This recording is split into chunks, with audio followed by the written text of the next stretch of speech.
Le 6 juin 1944, plage de Normandie. Un char Sherman, nommé Fury, reçoit un coup direct. L'équipage l'abandonne.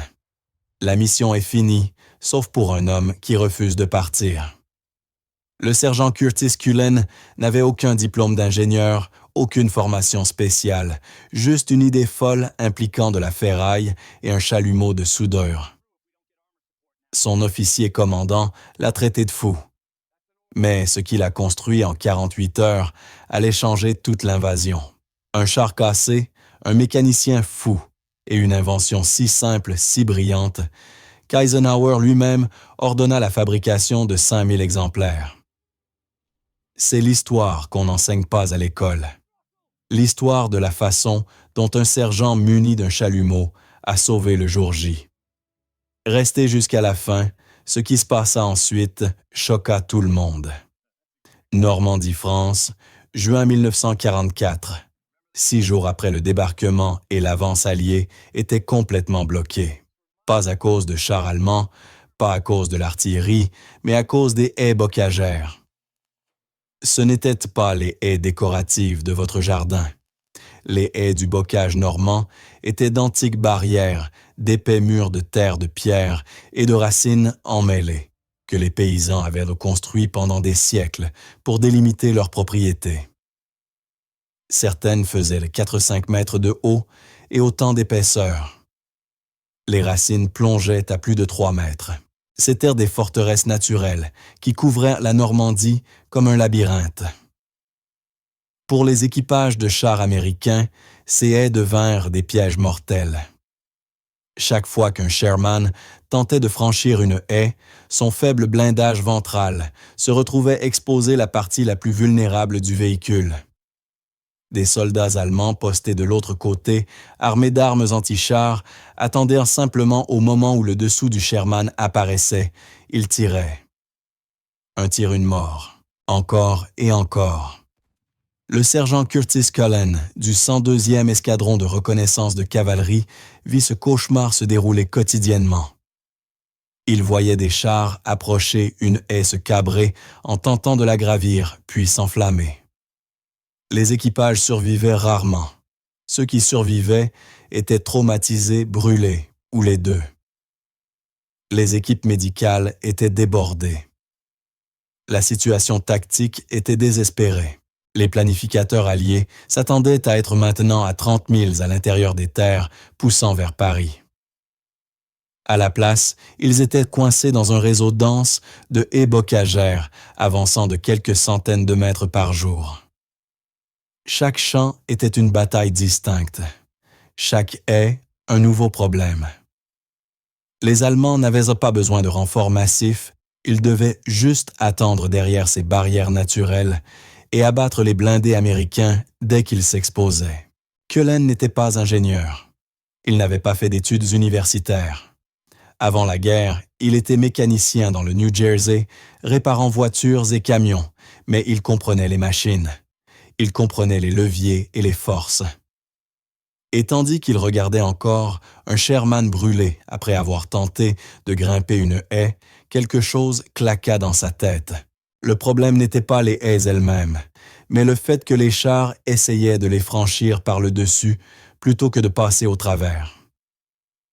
Si l'on pouvait d'une manière ou d'une autre couper la haie au niveau du sol, la labourer au lieu de la gravir, le char n'exposerait jamais son blindage ventral vulnérable. Les Allemands ne pouvaient pas tirer sur ce qu'ils ne voyaient pas. Mais comment couper 10 pieds de terre, compactées de pierres et de racines? Ces haies avaient résisté à des siècles d'intempéries. Elles ne céderaient pas sans une force massive, appliquée de façon exactement appropriée. Cullen commença à griffonner des idées dans un carnet qu'il portait toujours sur lui. Ses camarades de peloton le prenaient pour un fou. Cullen s'y remet, plaisantait-il. Il va résoudre toute la guerre avec ses petits dessins. Il le disait avec affection, mais aussi avec une pointe de sarcasme.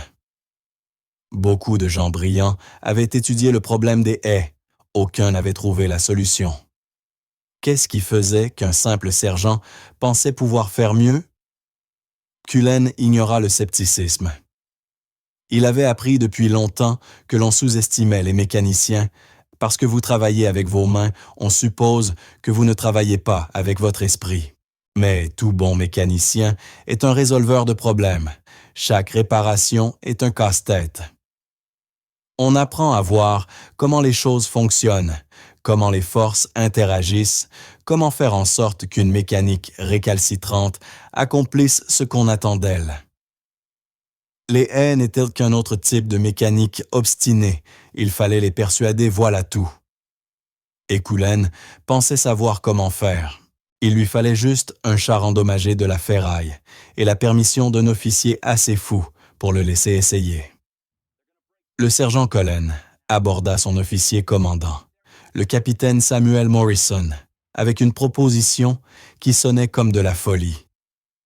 Il voulait prendre un Sherman endommagé touché, mais encore mobile, et y souder des dents d'acier sur l'avant. Ces dents, faites à partir d'obstacles anti-chars allemands appelés hérissons tchèques, éparpillés sur les plages de Normandie, agiraient comme d'énormes couteaux. Le char foncerait dans les haies à pleine vitesse, et les dents s'enfonceraient pour déchirer la terre et les racines, créant un passage. Le capitaine Morrison regarda Cullen comme s'il avait perdu la raison. « Laissez-moi comprendre, sergent, vous voulez prendre un char qui a déjà été touché, y souder de la ferraille, puis le conduire délibérément à pleine vitesse contre un mur de terre solide. C'est votre plan. »« Oui, monsieur, » répondit Cullen calmement. La tactique actuelle consiste à faire passer les chars par-dessus les haies où ils se font tirer dans le ventre. Mon plan maintient le blindage face à l'ennemi en permanence. Les Allemands ne peuvent pas percer le blindage frontal. Ils ont besoin du tir sur le ventre. Si nous ne leur donnons jamais cette occasion, ils ne peuvent pas tuer le char. Morrison resta silencieux un long moment. La logique tenait, mais l'idée restait folle, modifier des chars dans une zone de combat, utiliser un équipement non éprouvé au feu. S'ils échouaient de bons chars, et leurs équipages seraient perdus. S'ils réussissaient. Eh bien, s'ils réussissaient, nous pourrions enfin avancer, déclara Morrison. Combien de temps vous faudrait-il pour construire cet engin? Demanda-t-il. Donnez-moi 2 jours du matériel de soudure et la permission de récupérer du métal sur les obstacles de plage, répondit Cullen. J'aurai un prototype prêt. Morrison prit alors une décision qui allait changer le cours de la campagne de Normandie. Vous avez 48 heures. Si cela ne fonctionne pas, nous aurons tous deux à nous expliquer devant des généraux furieux. Cullen salua et se mit immédiatement au travail. Il demanda un chalumeau à acétylène, du matériel de soudure et une équipe. Puis il se dirigea vers les plages, où avaient eu lieu les premiers débarquements du jour J. Ces plages étaient maintenant jonchées d'obstacles défensifs allemands, précisément ceux qui devaient arrêter les péniches alliés, mais qui avaient été en grande partie contournés lors de l'assaut initial. Les hérissons tchèques étaient là parfaits pour le projet de Cullen. Ces obstacles anti-chars en acier étaient là formés de 3 poutres soudées en croix, ressemblant à un énorme jouet d'enfant, mais fait d'acier trempé et pesant plusieurs centaines de kilos. Les Allemands en avaient déplanté des milliers sur les plages, pensant qu'ils arrêteraient les chars et les barges. Au lieu de cela, ils étaient devenus une réserve de ferraille prête à être réutilisée. Cullen et son équipe découpèrent les hérissons à la torche. Travaillant toute la nuit, ils taillèrent les poutres à la bonne longueur, environ 1,20 m, en aiguisèrent les pointes et renforcèrent les soudures. À la fin du premier jour, ils avaient 4 dents prêtes, chacune aussi épaisse qu'une jambe d'homme et aussi dure qu'un rail de chemin de fer. La phase suivante était plus délicate. Il fallait souder ces dents à l'avant d'un char Sherman, sans compromettre la structure du véhicule ni gêner son mouvement. Cullen calcula soigneusement les angles et les positions. Les dents devaient être assez basses pour s'enfoncer à la base de la haie, assez espacées pour déchirer une large section et assez solides pour supporter l'impact sans se briser. « Tu crois vraiment que ça va marcher ?» demanda le soldat Eddie Kowalski, l'un des soudeurs. « J'en suis sûr, » répondit Cullen en ajustant son masque. Les lois de la physique sont de notre côté des dents d'acier propulsées par 30 tonnes de blindés contre de la terre et des racines. Il y a forcément quelque chose qui cède, et ce ne sera pas l'acier. À l'aube du deuxième jour, la modification était terminée. Le Sherman arborait désormais 4 dents d'acier s'étendant à l'avant comme les défenses d'une bête mécanique. Les soldats se rassemblèrent pour observer cette étrange création. Certains étaient impressionnés, d'autres sceptiques. Plusieurs pariaient sur le fait que Cullen serait traduit en cour martiale ou décoré. On dirait un cochon essayant de s'accoupler avec un porc-épic, lança un soldat en riant. Cullen tapota affectueusement l'une des dents. Peut-être, mais ce cochon va fouiller toutes les haies entre ici et Berlin. Le capitaine Morrison fit le tour du char modifié, inspectant les soudures et testant la solidité des dents. Enfin, il hocha la tête. « Très bien, sergent, vous avez construit votre engin de fou. Maintenant, vous devez prouver qu'il fonctionne. Demain matin, nous irons trouver une belle haie bien épaisse, et nous verrons si votre invention est du génie ou un suicide. » Cette nuit-là, Cullen ne put dormir. Il repassa ses calculs encore et encore. Les chiffres étaient bons, la mécanique solide, mais la différence entre la théorie et la réalité était immense. Et si les dents se brisaient à l'impact, et si elles s'enfonçaient trop profondément et bloquaient le char, et si cette idée folle empirait encore les choses. Il pensa à tous ces Sherman en flammes, à ces équipages qui n'en étaient jamais sortis. Il pensa à la Normandie, devenue un cimetière de blindés américains. Quelque chose devait changer. Si son idée fonctionnait, elle pourrait sauver des centaines de vies. Le lendemain le dirait. Le soleil venait à peine de se lever lorsque le Sherman modifié de Cullen roula vers une haie particulièrement épaisse, choisie pour le test. C'était une véritable muraille haute, de presque 4 mètres ancienne, et apparemment impénétrable. Plusieurs officiers étaient venus assister à l'essai, dont le capitaine Morrison et le major Jack Williams du quartier général de la division. L'équipage du Sherman s'était porté volontaire, le conducteur le caporal Jake Mitchell, le tireur le sergent Tom Harrison et le chargeur le soldat de première classe Danny Chen. Ils étaient courageux ou fous, sans doute les deux.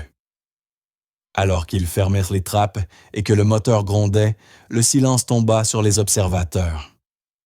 Cullen, debout à côté de Morrison, sentait son cœur battre à tout rompre. Tout ce qu'il avait calculé, tout ce qu'il avait construit, se jouait dans les 60 prochaines secondes. Si cela fonctionnait, il révolutionnerait la campagne de Normandie.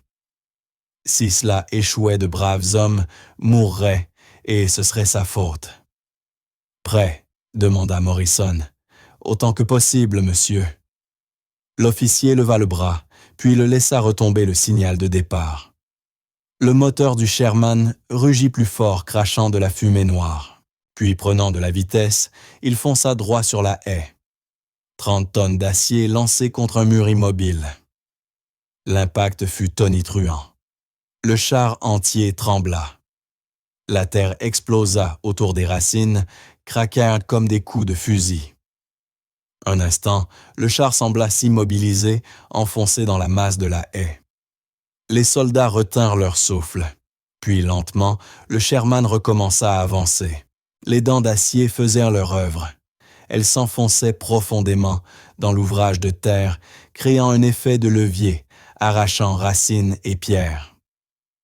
Le char s'inclina légèrement vers l'avant, sans jamais exposer son ventre, gardant une attitude basse qui maintenait le blindage frontal face à toute menace potentielle. D'autres racines craquèrent, des gerbes de terre roulèrent le long de la coque. Le moteur rugissait sous l'effort, puis soudain le Sherman jaillit de l'autre côté de la haie, débouchant dans le champ au-delà. Le char avait créé une brèche parfaite, assez large pour que d'autres véhicules puissent suivre, assez basse pour que sa partie inférieure vulnérable ne soit jamais exposée. Les soldats éclatèrent de joie. Cullen sentit ses genoux se dérober de soulagement. Ça avait marché. Son idée folle avait réellement fonctionné. L'équipage du Sherman ouvrit les trappes, les visages rayonnants. C'est la traversée de haie la plus douce que j'ai jamais faite, cria le caporal Mitchell. On a à peine senti l'impact et on n'a jamais exposé notre ventre au feu ennemi.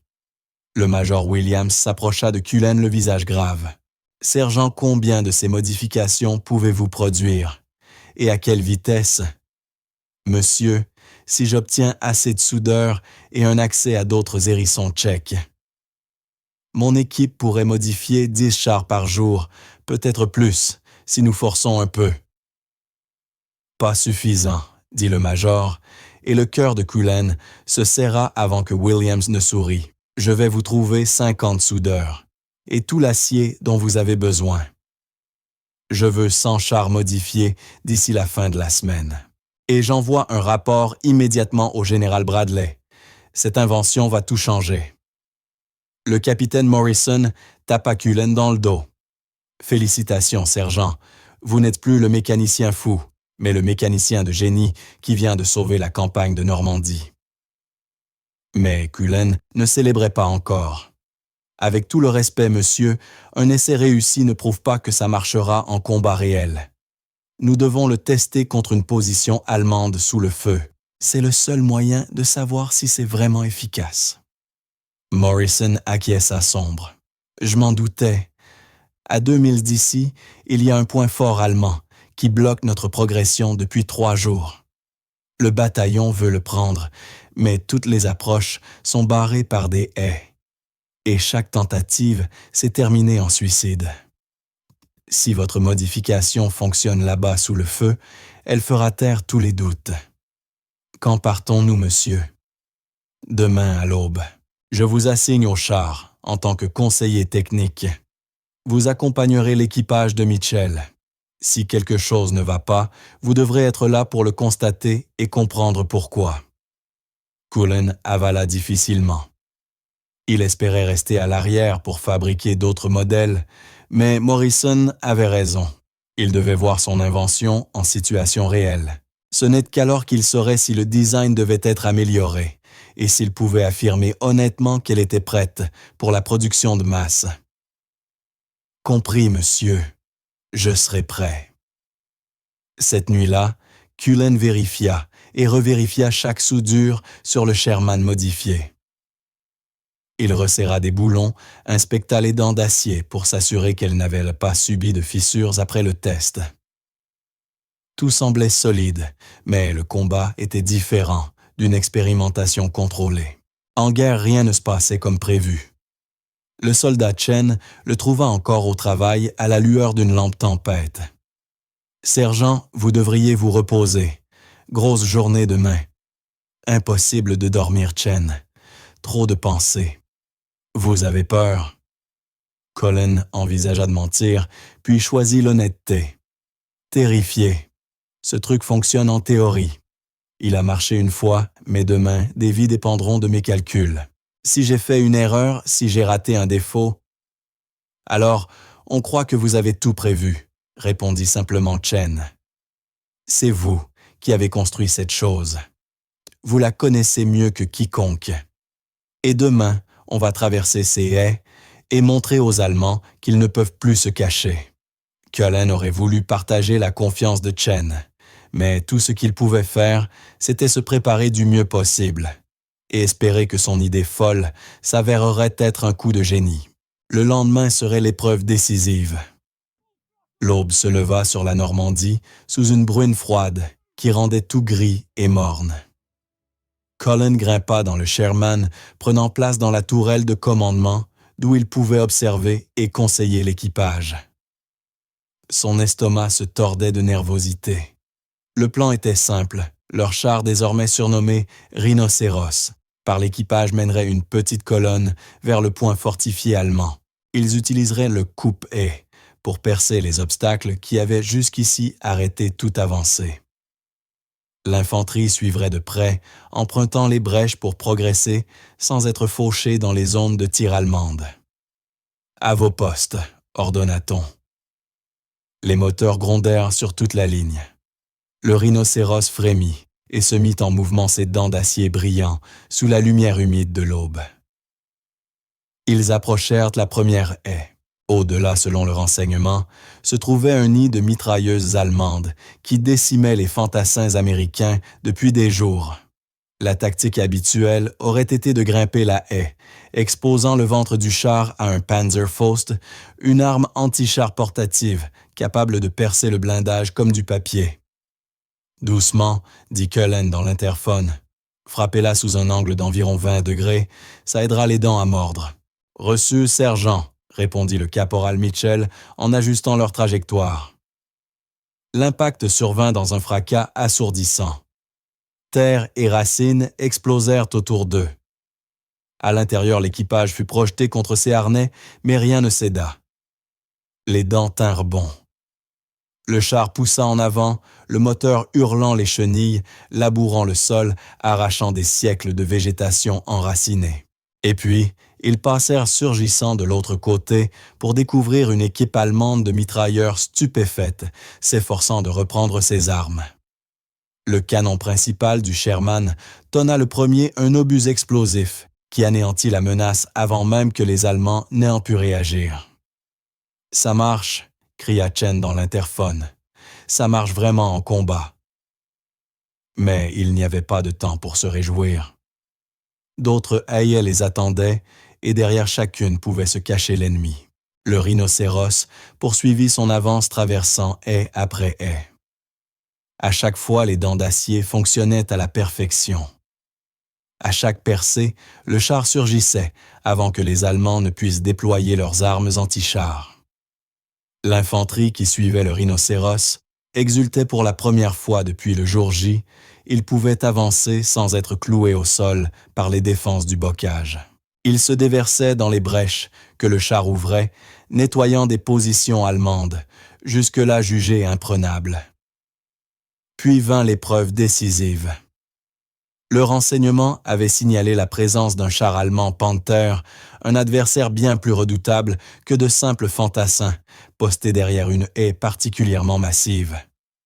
Le canon de 75 mm du Panther pouvait détruire un Sherman à longue distance. Si le rhinocéros se retrouvait coincé dans la haie, il serait une cible parfaite. « Contact devant !» cria Harrison. « Panther partiellement à couvert derrière la haie. » L'esprit de Cullen se mit à tourner à toute vitesse. Il pouvait battre en retraite, appeler l'artillerie, jouer la sécurité. Mais c'était justement la vieille méthode. Toute la raison d'être de son invention était de changer les règles. « Franchissez la haie », ordonna-t-il. « Ne vous arrêtez pour rien. » On traverse à pleine vitesse et on émerge avec le canon déjà pointé sur le Panther. La vitesse, c'est notre avantage. Mitchell n'hésita pas. Le Sherman bondit en avant. L'impact fut colossal. Cette haie était plus épaisse que toutes les précédentes. Pendant un instant terrifiant, le char sembla ralentir les dents, peinant contre la masse compacte. « Plus de puissance !» hurla Cullen. « À fond !» Le moteur hurla de la fumée, s'échappa des échappements, les chenilles projetaient des gerbes de terre, et centimètre par centimètre, le rhinocéros força le passage. Il jaillit enfin de la haie, légèrement de travers. Pas parfait, mais suffisant. Harrison avait gardé son canon braqué sur la zone où le Panther devait se trouver.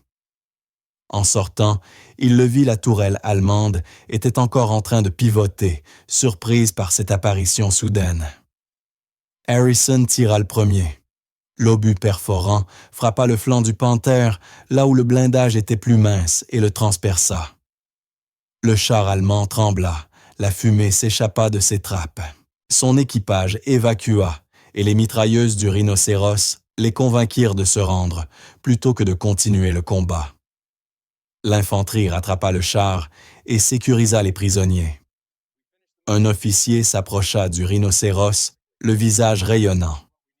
« Sergent Cullen, je ne sais pas quelle sorcellerie vous avez pratiquée sur ce char, mais vous venez d'accomplir en 2 heures ce qu'on essaie de faire depuis 3 jours. » Ce point fortifié allemand est fini. Cullen sortit du char les jambes tremblantes. Il avait réussi. Le design fonctionnait non seulement en test, mais aussi en véritable combat sous le feu ennemi. Son idée folle s'était prouvée elle-même. Le capitaine Morrison arriva peu après sa radio grésillant de rapports venus d'autres unités. « Sergent, je viens d'avoir un message de la division. Le général Bradley veut vous voir. Apparemment, le rapport du major Williams l'a beaucoup impressionné. Ils appellent votre invention le Cullen Hedgerow Cutter et veulent en fabriquer 5000 immédiatement. 5000. Cullen eut du mal à saisir ce chiffre. Sa petite modification, construite en 48 heures à partir de ferraille, allait être produite en masse et installée sur toute la force blindée alliée. « Monsieur, je ne suis qu'un mécanicien. Je ne suis pas sûr de mériter... » « Vous êtes l'homme qui a résolu le problème des haies, » l'interrompit Morrison. « Assumez-le, sergent. Vous venez de changer la guerre. » Le moteur du Sherman rugit encore. De la fumée noire s'échappait de l'échappement. En quelques jours à peine après le succès du rhinocéros, au combat, tous les dépôts de chars en Normandie reçurent l'ordre d'installer des coupe-haies Cullen. L'armée fit venir des équipes de soudeurs des bataillons du génie. Ils récupérèrent d'autres hérissons tchèques, sur les plages installèrent des lignes d'assemblage à ciel ouvert et travaillèrent sans relâche jour et nuit. Cullen fut retiré de son unité et chargé de former les équipes de soudure. Il passait d'un dépôt à l'autre, leur montrant les angles exacts des dents, les bonnes techniques de soudage, les méthodes de renforcement qui empêcheraient les lames de casser sous la contrainte. Le secret, expliquait-il à chaque nouvelle équipe, c'est que les dents doivent mordre bas. Trop haut, le char se cabre et expose son ventre. Trop bas, elle se contente de remuer la terre sans couper les racines. Il faut les placer exactement ici. Il traçait à la craie un repère à 15 degrés vers le bas. C'est là que vous obtenez la meilleure action de coupe. Certains soudeurs étaient sceptiques. Au début, le design semblait grossier, juste des barres d'acier plantées sur un char. Mais quand ils virent les images de combat montrant les rhinocéros éventrant des haies qui avaient arrêté tout le reste, le scepticisme fit place à l'enthousiasme. Ils se mirent à travailler plus vite fiers de contribuer à une innovation qui changeait la guerre. Le général Omar Bradley vint lui-même visiter l'un des sites de modification. Il trouva Cullen, les bras couverts de suie, formant une nouvelle équipe. Sergent Cullen, je présume. Cullen se mit au garde à vous en reconnaissant les étoiles sur le col du général. Oui, monsieur. Repos, sergent, dit Bradley avec un sourire. Je suis venu voir l'homme qui a décoincé mon armée. Bradley sourit. Votre invention est brillante dans sa simplicité. Depuis des semaines, nous lançons des solutions d'ingénierie sophistiquées contre le problème des haies barges d'artillerie, charges explosives bulldozers modifiées. Rien ne fonctionnait de manière fiable. Et puis, vous arrivez avec de la ferraille et un chalumeau, et vous résolvez le problème en 2 jours. Monsieur, j'ai seulement fait ce qu'il fallait faire. C'est exactement ce que font les bons soldats, conclut Bradley. Je vais vous recommander pour la Légion du Mérite, et j'autorise également une promotion sur le terrain au grade de sergent technicien. Cette armée a besoin d'hommes capables de penser autrement. Lorsque Bradley partit, les camarades de Cullen l'encerclèrent pour le féliciter. Mais Cullen se sentait partagé. On le célébrait comme un génie, on lui décernait des médailles, on lui offrait des promotions. Pourtant, des hommes continuaient de mourir en Normandie. Son invention aidait, mais ce n'était pas de la magie. La guerre était encore loin d'être terminée. Le soldat Kowalski, celui qui l'avait aidé à construire le premier prototype, le prit à part. « Tout va bien, sergent. Vous n'avez pas l'air très enthousiaste. »« Si, Eddie, mais je n'arrête pas de penser à tous les équipages qu'on a perdus avant cette invention. Et si j'y avais pensé plus tôt, et si j'avais insisté davantage pour qu'on la teste, Vous ne pouvez pas raisonner comme ça, répondit fermement Kowalski. Vous ne pouvez pas sauver ceux qui sont déjà morts, mais vous sauvez ceux qui vivent encore. Chaque jour, de nouveaux chars équipés de vos lames traversent les haies. Chaque jour, moins d'équipages brûlent. C'est ça qui compte. Cullen savait qu'il avait raison, mais la culpabilité continuait de le ronger. Dans les moments de silence, il pensait à ses équipages morts en essayant de franchir les haies lors des premières semaines après le débarquement. Si seulement j'avais travaillé plus vite. Si seulement j'avais été plus persuasif. Si seulement. Mais la guerre ne laissait pas de place au si seulement. Elle exigeait d'avancer, de résoudre les problèmes, de sauver ceux qu'on pouvait sauver aujourd'hui. À mesure que les coupeurs culins se répandèrent sur le front, les soldats commencèrent à faire remonter des suggestions et des améliorations. L'outil fonctionnait à merveille, mais il y avait toujours moyen de perfectionner les choses. Certains équipages découvrirent qu'ajouter une 5e dent au centre améliorait la capacité de coupe dans les haies les plus épaisses. D'autres expérimentèrent des bords dentelés sur les lames, ce qui aidait à accrocher et déchirer les racines les plus dures. Quelques commandants de chars ingénieux fixèrent même des plaques de renfort pour protéger les soudures du feu des armes légères ennemies. Cullen accueillit toutes ces modifications avec enthousiasme. Il n'avait jamais prétendu que son design était parfait, seulement qu'il fonctionnait. Si les soldats sur le terrain pouvaient l'améliorer, il voulait apprendre d'eux. Les meilleures idées viennent de ceux qui utilisent vraiment le matériel, expliqua-t-il à un correspondant de guerre venu l'interviewer.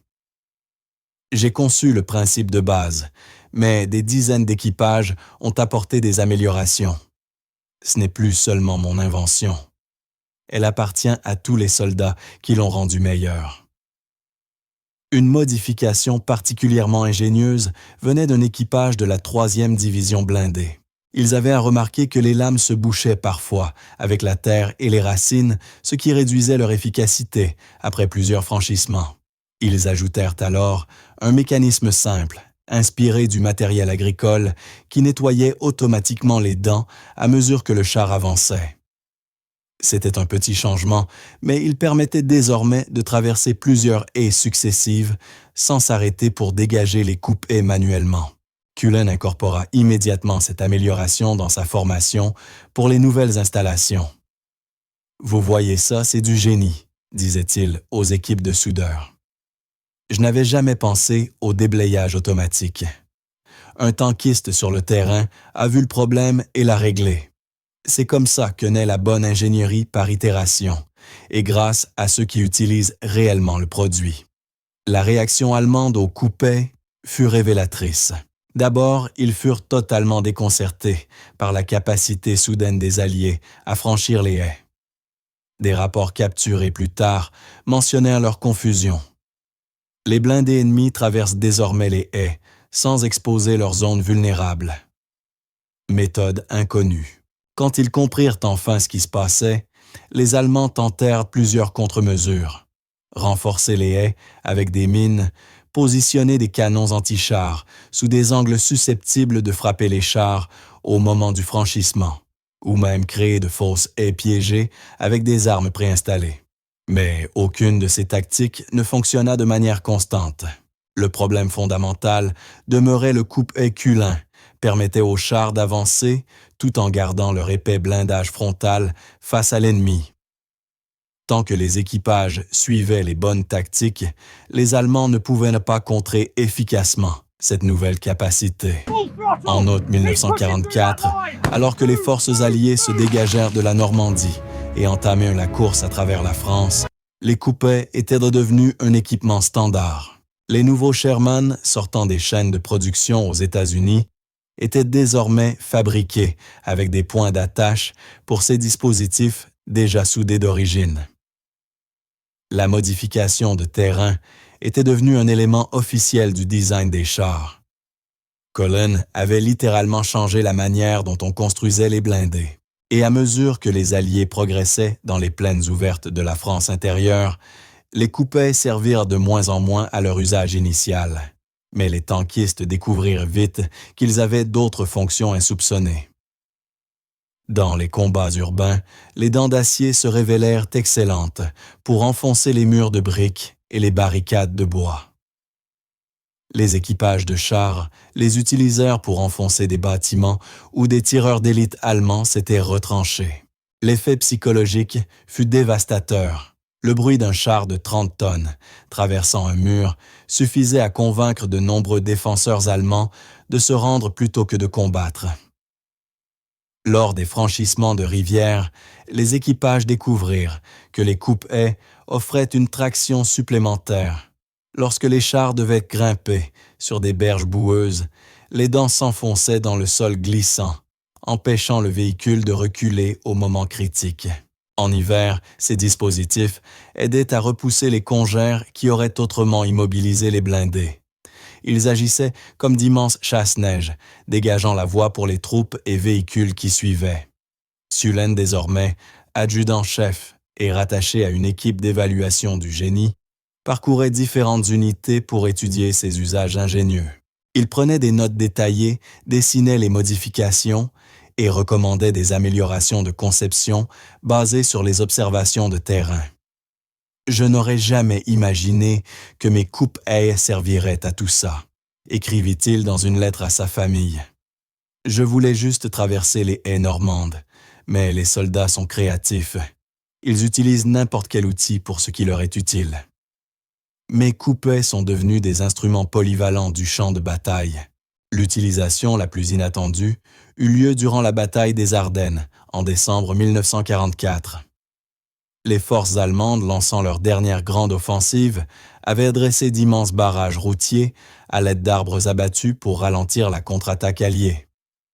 Les équipages de chars découvrirent que les coupe-haies pouvaient repousser ou briser ces obstacles, permettant aux colonnes blindées de conserver leur élan, même lorsque les routes étaient bloquées.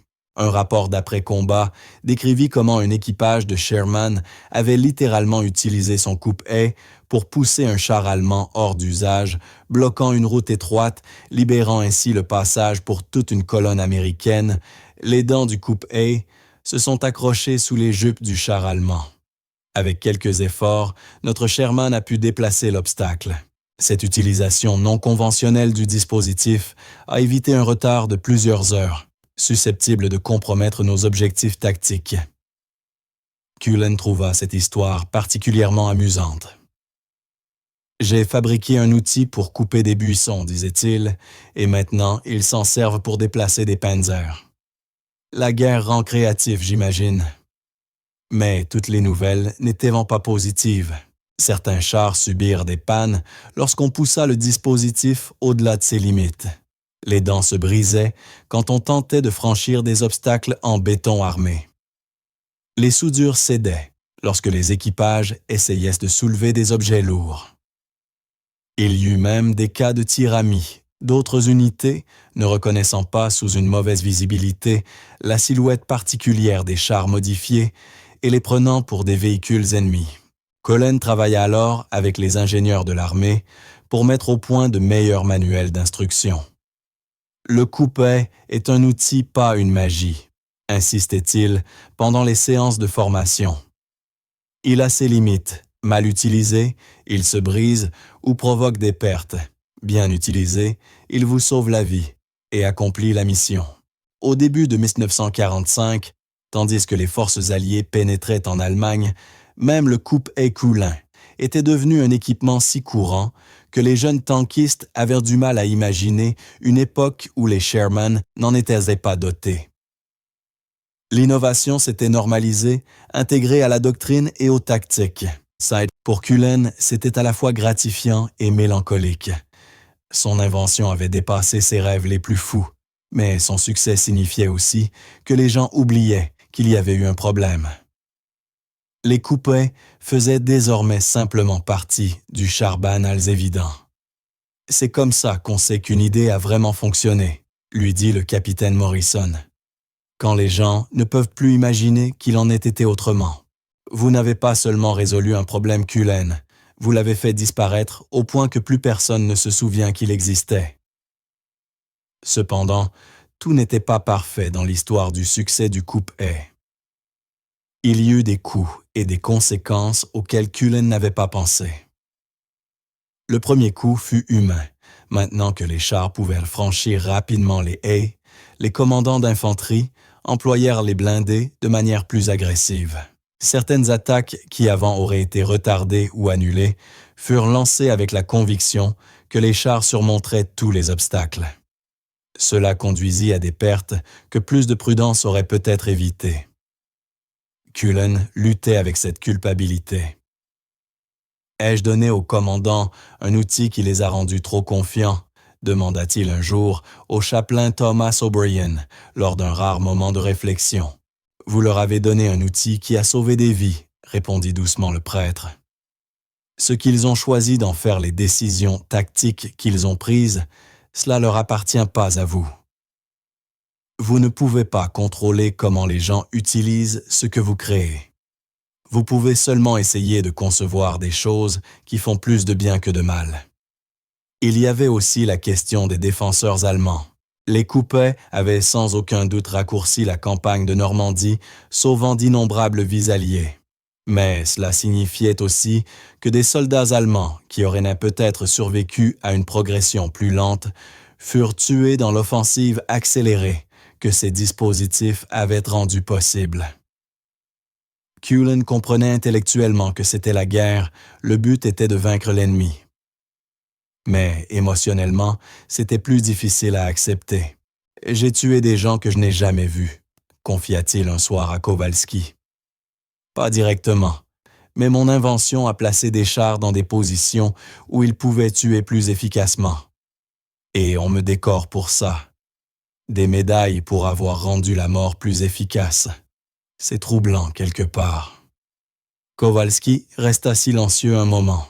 « Tu sais ce qui me paraît vraiment injuste, » dit-il enfin. « C'est de regarder de braves hommes brûler dans leurs chars parce qu'on ne pouvait pas franchir les haies sans s'exposer.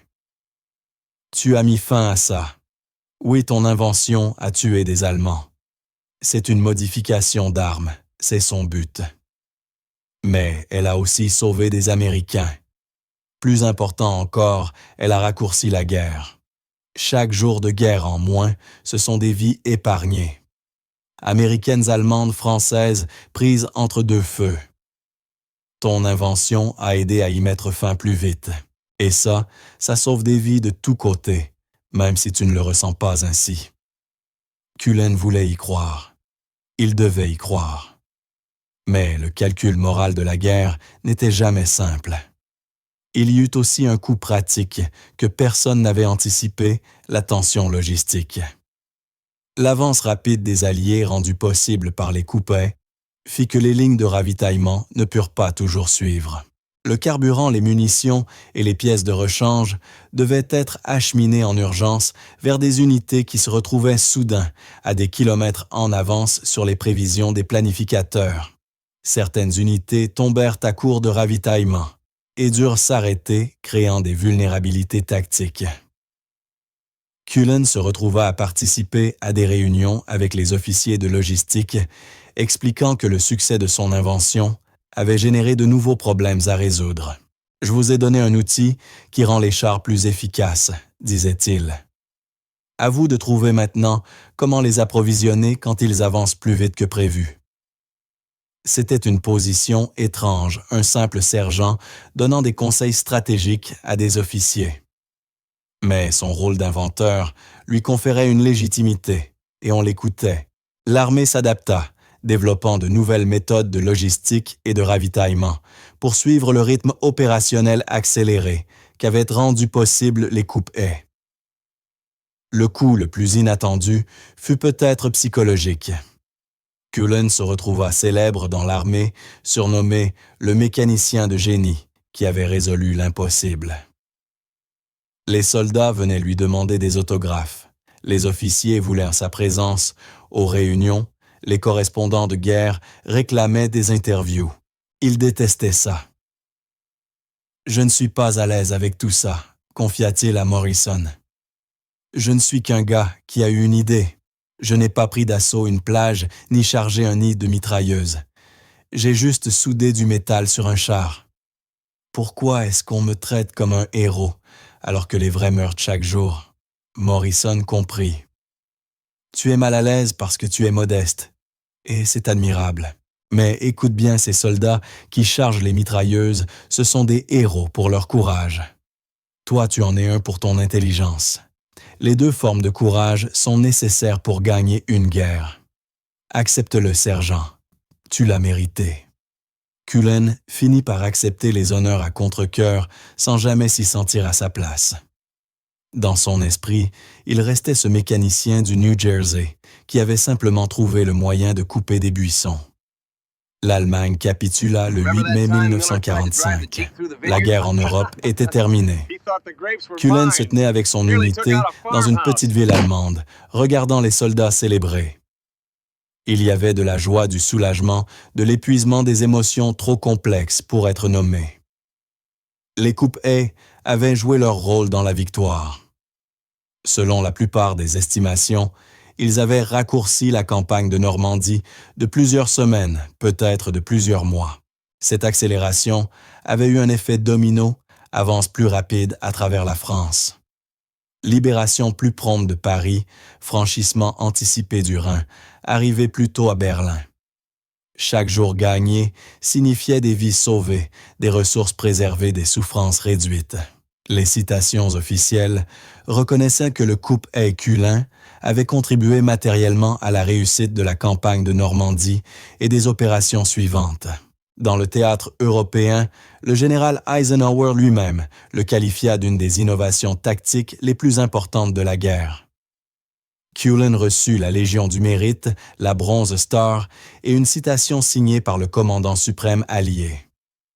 Il fut promu adjudant. Son nom parut dans les journaux américains. Il devint le symbole de l'ingéniosité américaine, le soldat ordinaire qui, avec du bon sens et de la ferraille, avait résolu un problème qui avait déconcerté les experts. Pourtant, en observant les célébrations dans cette ville allemande, Cullen se sentait vide. Le problème qu'il avait résolu n'existait plus. La guerre était finie. Les haies normandes appartenaient déjà au passé. Son invention, aussi révolutionnaire fût-elle, n'était plus qu'une note de bas de page dans l'histoire d'un conflit qui avait tué des dizaines de millions d'êtres humains.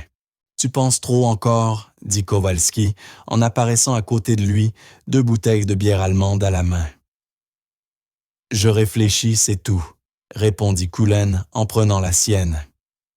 Il y a 1 an, je soudais des dents d'acier sur un char en espérant que mon idée marcherait.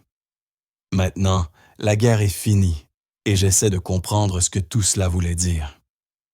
Ça voulait dire que tu as sauvé des vies, répondit simplement Kowalski. La mienne probablement. J'étais fantassin avant d'être transféré dans ton équipe de soudure. Si j'étais resté fantassin, si les chars n'avaient pas pu franchir les haies, je serais probablement mort. Comme des centaines d'autres gars.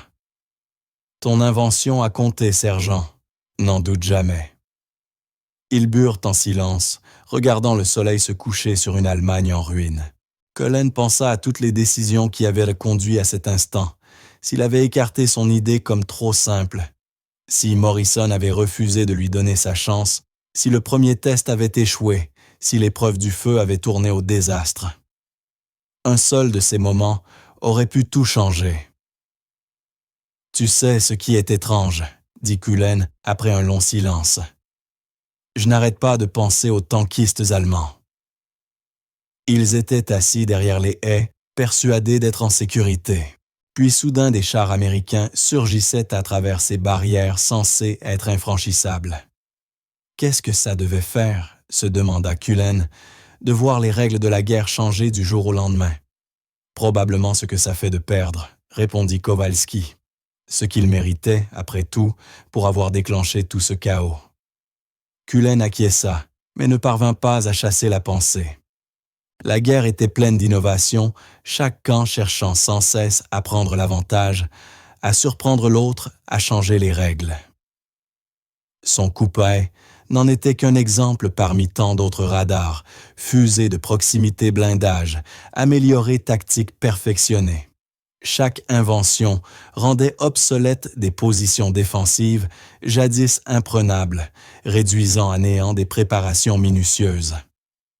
Telle était la nature de la guerre, mais aussi celle du progrès. Résoudre un problème en temps de guerre, ce n'était pas seulement vaincre l'ennemi. C'était prouver qu'aucun problème n'était insurmontable, que l'ingéniosité humaine pouvait triompher de tout obstacle. Je me demande ce qu'ils vont faire de tous ces coupe-haies maintenant, songea Cullen. Des milliers de chars avec mes dents d'acier soudées à l'avant. Que devient-on quand il n'y a plus de haies à traverser? On les mettra à la ferraille probablement, répondit Kowalski. Ou on les gardera comme souvenir. Peu importe, ils ont accompli leur tâche. C'est tout ce qu'un outil peut espérer. Curtis Cullen rentra au New Jersey à la fin de 1945, décoré mais désireux de laisser la guerre derrière lui. Il retrouva son ancien métier, réparant voitures et camions, dans un petit garage.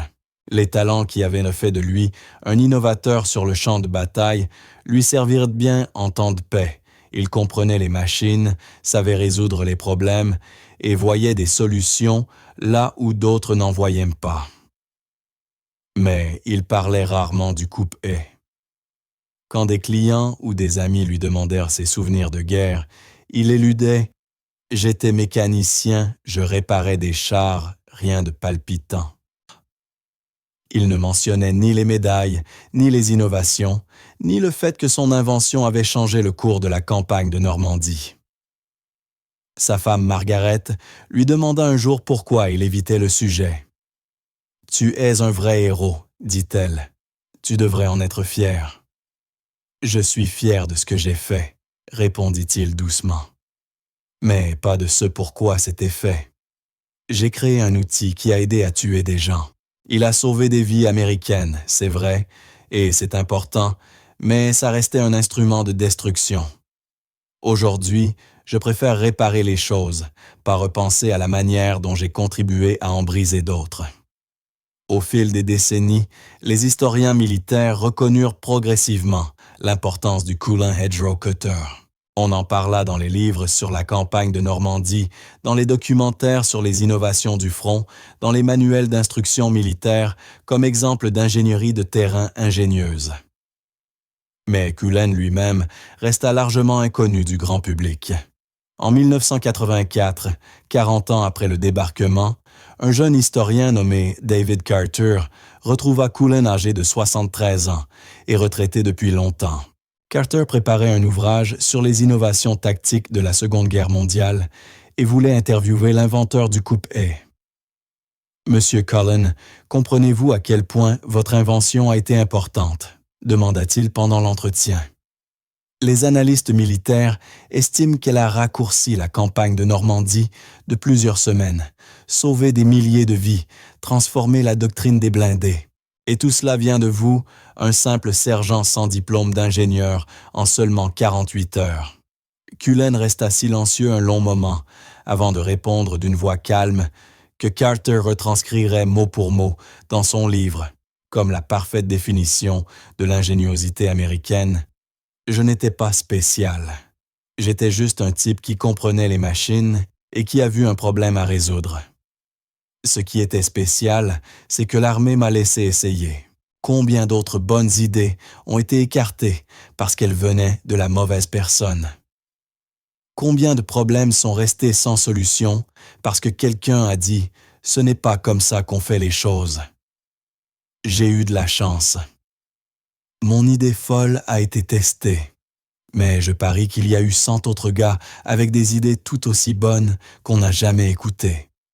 Mais votre idée a marché, insista Carter. Mon idée a marché parce qu'on lui a donné sa chance, corrigea Cullen. Le capitaine Morrison aurait pu dire non. L'équipage d'essai aurait pu refuser. Le quartier général aurait pu l'abandonner après la première bataille. Mais ils ne l'ont pas fait. Ils ont jugé l'idée, pas celui qui la proposait. C'est ça la vraie leçon. Ce n'est pas que j'étais un génie. C'est que les bonnes idées peuvent venir de n'importe où si on est prêt à les écouter. Curtis Cullen mourut en 1963, Son avis de décès dans le journal local mentionnait qu'il avait été mécanicien vétéran et homme discret, préférant réparer les choses plutôt que d'en parler. Il n'y était nullement question du coupe-haie. La plupart de ses voisins ignoraient que le vieil homme qui réparait leur voiture avait changé le cours de la Seconde Guerre mondiale. Mais dans les musées militaires d'Amérique et d'Europe, des exemplaires du Culin Hedgerow Cutter sont toujours exposés. Des morceaux d'acier soudés à l'avant des chars Sherman, simples brutes, mais d'une efficacité révolutionnaire. Des plaques expliquent ce qu'ils étaient et ce qu'ils firent. Et parfois, elles mentionnent le nom de Curtis Cullen, le mécanicien fou, qui refusa de croire qu'un problème pouvait être impossible à résoudre.